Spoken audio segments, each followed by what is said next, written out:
We're joined now by Patrick Finley, who covers the Bears and the NFL for the Sun-Times. First and foremost, Patrick, welcome to Sports Sunday. Nice to see you away from Bourbonnais and Hallis Hall. It's good to be here. At least we didn't pick a busy day or anything to do it. Thank goodness we didn't. Right? There's nothing to talk about at all. Of course, we're joking. Tons to talk about. Let's start with the latest news, which is that safety Ryan Mundy's injury is suddenly season-ending. The team placing him on the IR.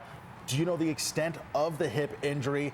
And what on earth are they going to do now that they're already struggling at safety? Right. Who's their backup? Who's his backup? Well, I mean, Adrian Amos is probably going to be your starter. He's a rookie. He's a draft pick. We can all kind of guess as to how well that's going to go, at least at first. He'll play. You're being kind. He'll play alongside Antrell Roll, who's a veteran, but I think as you saw last night, you wonder what he's going to be like when he goes full bore, because it doesn't appear as though he's done that in the preseason.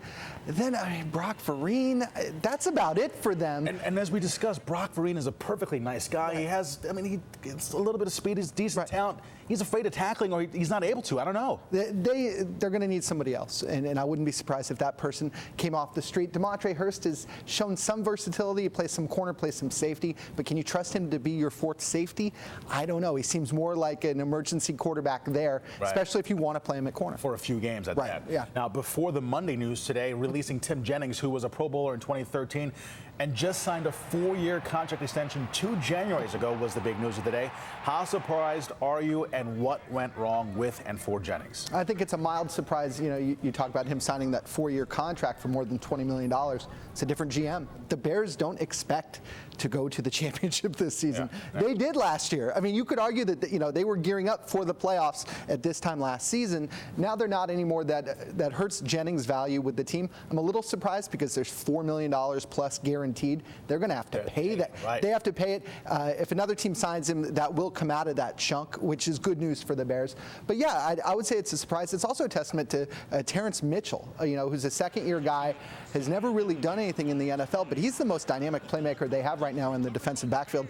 And I'd argue he might be the only dynamic playmaker they have. He seems to find the ball. He's got cockiness to him that you like there. And there are going to be some growing pains with him. But this is the kind of season, I think, where you'd rather run a guy out there, watch the growing pains, let him grow, than rely on somebody who, in Jennings, is probably not going to get better from game to game. Right. He was probably at the point in his career where he was going to get worse. Eddie Goldman suffers a concussion, filling in for Jeremiah Ratliff at nose tackle. As good as Will Sutton's camp and preseason have been, do you think he can even adequately fill in at the nose?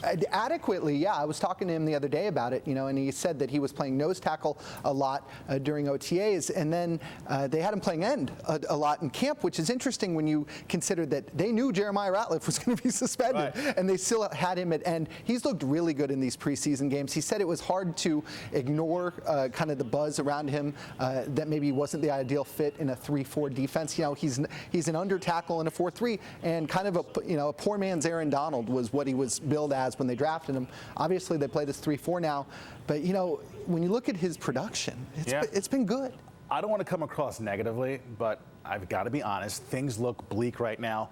That extends to the offense where, even when healthy, I do not see a lot of speed. So besides Matt Forte running the ball 30 times a game, how will this offense score? Well, first of all, John Fox talks about a wave of running backs, so it's probably not going to be 30 for Forte. It might be 25, and you see Jeremy Langford or Jaquiz Rogers out there.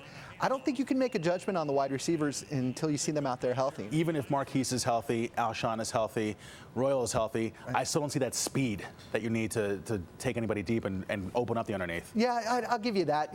Also Jay Cutler, we've talked for 10 minutes without talking about Jay Cutler. We're getting there. We're getting there. but that might be a record. Jay's looked really good. I think Jay's had a pretty good camp. Whether you're out there at practice watching him or whether you see him in these preseason games, he's not as bad as he was last year.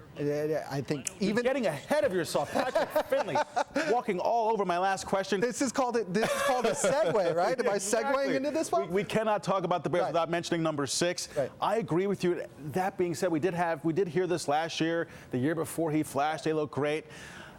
The scary thing to me is that I think Jay Cutler could have a very, very good season, and because of all of the other deficiencies, it could be totally irrelevant. It won't matter. Right. Yeah. So what do you expect from him in 2015? I expect him to be better. I don't expect him to be a world beater. If he ends up being the 15th best quarterback in the NFL, I think that's about right.